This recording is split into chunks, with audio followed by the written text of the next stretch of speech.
भगवान शिव को प्रसन्न करने के लिए किसी भी तरह के खास विशेष पूजन की आवश्यकता नहीं होती, क्योंकि कहा जाता है कि वह तो भोले हैं और भक्त की मन से की गई क्षणिक मात्र की भक्ति से ही वह प्रसन्न हो जाते हैं।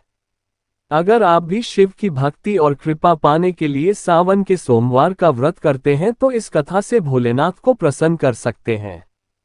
एक साहूकार था जो शिव का अनन्य भक्त था। उसके पास धन धान्य किसी भी चीज की कमी नहीं थी, लेकिन उसके पुत्र नहीं था और वह इसी कामना को लेकर रोज शिवजी के मंदिर जाकर दीपक जलाता था। उसके इस भक्ति भाव को देखकर एक दिन माता पार्वती ने शिव जी से कहा कि प्रभु, यह साहूकार आपका अनन्य भक्त है, इसको किसी बात का कष्ट है तो आपको उसे अवश्य दूर करना चाहिए। शिव जी बोले कि हे पार्वती, इस साहूकार के पास पुत्र नहीं है, यह इसी से दुखी रहता है। माता पार्वती कहती हैं कि हे प्रभु, कृपा करके इसे पुत्र का वरदान दीजिए। तब भोलेनाथ ने कहा कि हे पार्वती, साहूकार के भाग्य में पुत्र का योग नहीं है। ऐसे में अगर इसे पुत्र प्राप्ति का वरदान मिल भी गया तो वह केवल 12 वर्ष की आयु तक ही जीवित रहेगा। यह सुनने के बाद भी माता पार्वती ने कहा कि हे प्रभु, आपको इस साहूकार को पुत्र का वर देना ही होगा, अन्यथा भक्त क्यों आपकी सेवा पूजा करेंगे। माता के बार बार कहने से भोलेनाथ ने साहूकार को पुत्र का वरदान दिया, लेकिन यह भी कहा कि वह केवल 12 वर्ष तक ही जीवित रहेगा। इसके साथ ही हम ये भी जानेंगे कि आखिर किसने शुरू की कांवड़ यात्रा और क्यों कांवड़ियों के लिए खास है बागपत के पुरा महादेव का मंदिर।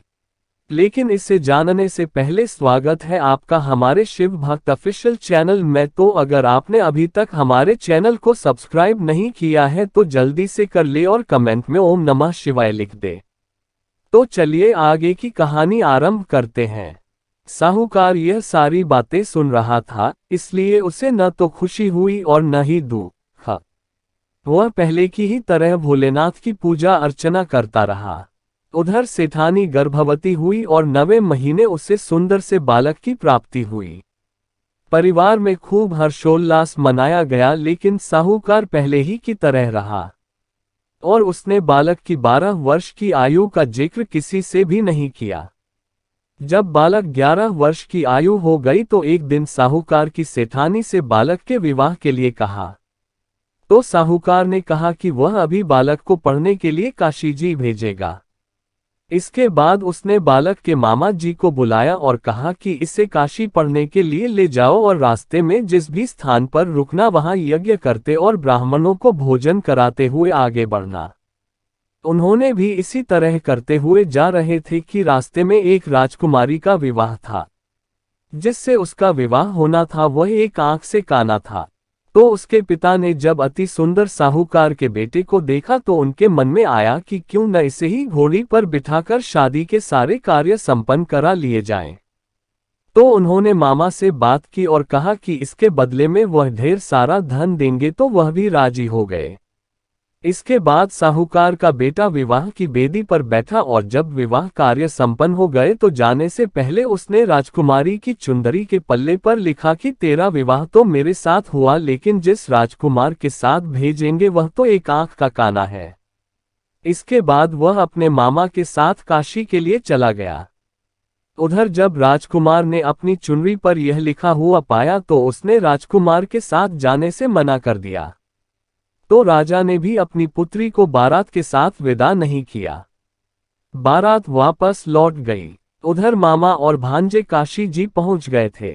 चलिए अब इसी कहानी में आगे जानते हैं। हैरान करने वाला है टिटलागढ़ का यह शिव मंदिर, जाने क्या है वजह। तो अब कहानी को फिर से शुरू करते हैं।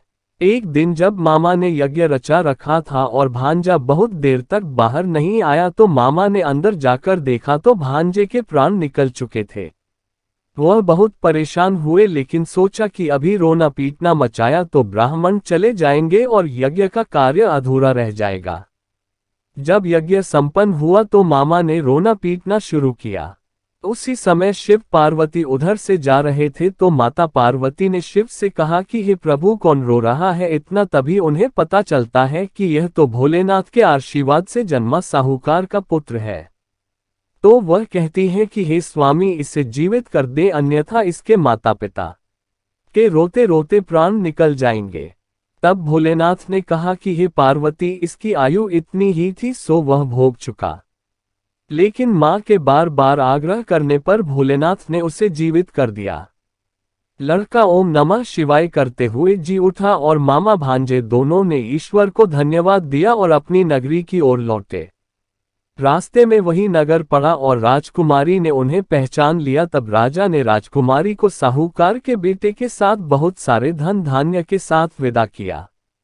अब कहानी के साथ साथ इससे भी जानते हैं काशी के 9 बेहद खास मंदिर। इन्हें नहीं देखा तो क्या देखा। उधर साहूकार और उसकी पत्नी छत पर बैठे थे। उन्होंने यह प्रण कर रखा था कि यदि उनका पुत्र सकुशल न लौटा तो वह छत से कूदकर अपने प्राण त्याग देंगे। तभी लड़के के मामा ने आकर साहूकार के बेटे और बहू के आने का समाचार सुनाया, लेकिन वे नहीं माने तो मामा ने शपथ पूर्वक कहा। तब तो दोनों को विश्वास हो गया और दोनों ने अपने बेटे बहू का स्वागत किया। उसी रात साहूकार को स्वप्न में शिव जी ने दर्शन दिया और कहा कि तुम्हारे पूजन से मैं प्रसन्न हुआ। इसी प्रकार जो भी व्यक्ति इस कथा को पढ़ेगा या सुनेगा उसके समस्त दुख दूर हो जाएंगे और सभी मनोकामनाओं की पूर्ति होगी। तो दोस्तों, आशा करता हूं कि आपको कहानी अच्छी लगी होगी। तो मिलते हैं अगले वीडियो में, तब तक ओम नमः शिवाय।